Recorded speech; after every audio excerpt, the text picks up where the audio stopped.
Today, I'm going to be installing Windows 9. So you may be wondering how I'm doing that since Microsoft hasn't released Windows 9. But I found earlier today a Windows 9 ISO just floating around on the internet. So I might as well try it and see what it does.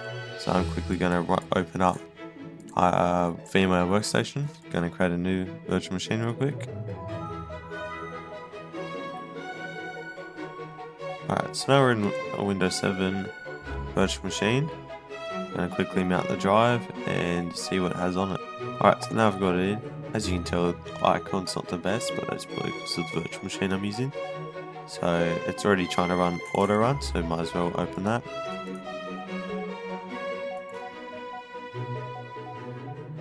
It's quickly loading up. While it's loading up, we'll open the...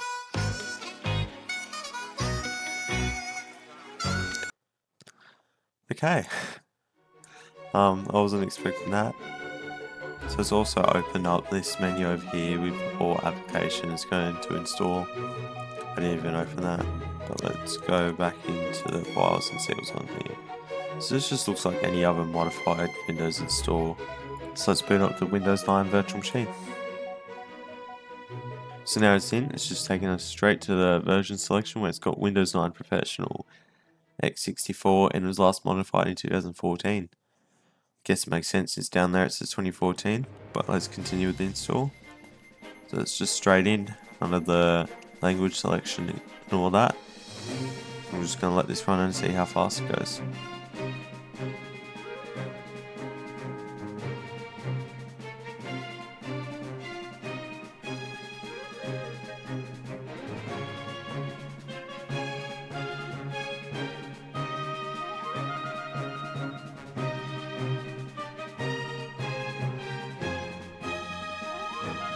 Alright, so we're in the out of box experience type of thing. As you can see, it says Windows 9 modified up the top, and it's just doing like a normal Windows setup. I notice there's no space between the Windows 9. Alright, I guess we just got a photo viewer and a CMD opened up, which makes sense. Windows 9 Pro is almost done. I'm just going to close out of that. It's updated winload.exe, which makes sense. So we got the first UX open and just CMD, which makes sense. So it appears the software is based off Windows 7. As you can see, Windows 7 boot updater, which makes sense. This is normally a Windows 7 type of screen without the background, of course. So I'll just let it finish that off. Alright, so we're in and it looks like the screen that we saw earlier. So I might as well just install everything and then go again the installer. So we've got Firefox, BitTorrent, Skype, which as you may know has been discontinued. We've got FileZilla, Internet Download Manager, a whole bunch of media players, Auto Run Virus Remover, USB Disk Security. Oh, we got more down here like TeamViewer, Hotspot Shield, CPU-Z, all stuff like that. I'm just going to install everything it comes with, might as well. WinRAR, Java, Adobe, all stuff like that. So there's a lot of stuff it comes with. I'm assuming you don't install this, but it should be pretty good. So we're going to try it out today. So now we've got a video in the background that's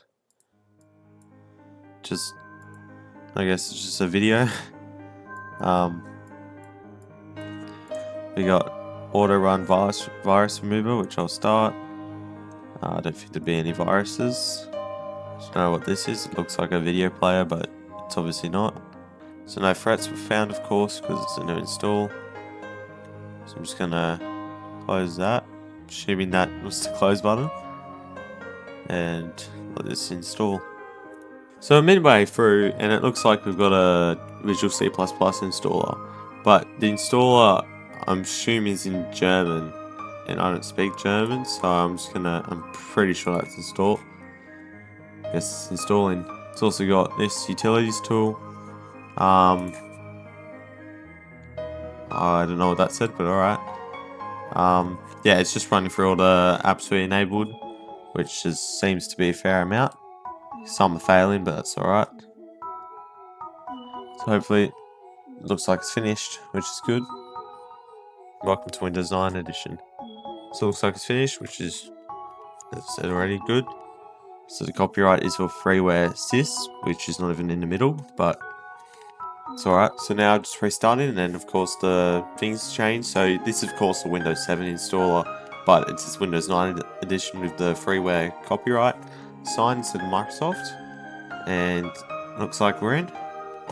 And I figured out why the installer didn't let me select anything. It's because of my VMware auto setup, which I didn't want. Now that we're in, we can just tell this is highly customized Windows 7. So we're in. As you can probably tell, the icons on the desktop, they're not Windows 7, but they're more of like a modern Windows 8 mixed Windows 11 kind of looking icons. Task menu is pretty much the same, other than some slight tweaks. There's not much. But we have two readmes on the desktop, so we might as well have a quick look. So they're the exact same. Let's try to see if the built-in software is working, and also look at some of the customization and all that. So we got the basic built-in solitaire, as you can tell. Don't know how to play, but yeah, as you can tell, it's solitaire. As you can tell, all these icons have changed. Like RDP had a different icon, but it still is the same software. Control panel has different icons as well. They're kind of like more cartoony, if that makes sense. So it comes with a couple of themes. Here's the default theme it installed, which is the 9. It's got a Star Trek theme and a StarCraft theme. Alright. Pretty good looking theme. As you can tell, different window sounds. Don't know if these are copyrighted, but could be right. There's StarCraft. How peaceful it must be for you to have a mind unburdened by thought. So there's the StarCraft 2 theme. It's a Tanzo 7 theme. Which sounds like it has default Windows sounds. Windows 7 Square Blend. Which looks like what the theme is based off. There's a wood theme.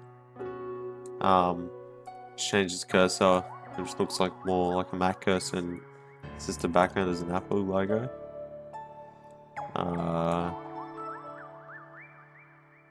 X theme. Windows 7. They're just pretty much background changes and color changes. X2 Crystal. Still pretty much the same. And there's a Zune theme. This pretty much just makes your computer a walking advertisement for the Microsoft Zune. Anyway, we're going to go back to the default one, which is 9. So we've got the default built-in games by Microsoft, which work perfectly fine. So as you can see, Minesweeper, all the icons have changed, and Explorer looks pretty different. It's not too much different. This is just a basic Windows 7 install. Yeah, so was this pretty interesting? Yes, it was. But is this official? No. So that's all for today, guys. Hope you have an amazing one. I'll see you in the next video.